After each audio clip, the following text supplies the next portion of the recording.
You ask Tiger to solve. This deals with linear equations with one unknown. The final result is x equals -60. Let's solve it step by step. Swap sides. Group all constants on the right side of the equation. Subtract 120 from both sides. Group like terms.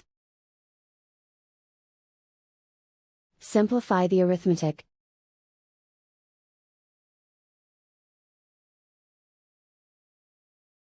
Isolate the x. Divide both sides by -9. Cancel out the negatives. Simplify the fraction. Move the negative sign from the denominator to the numerator.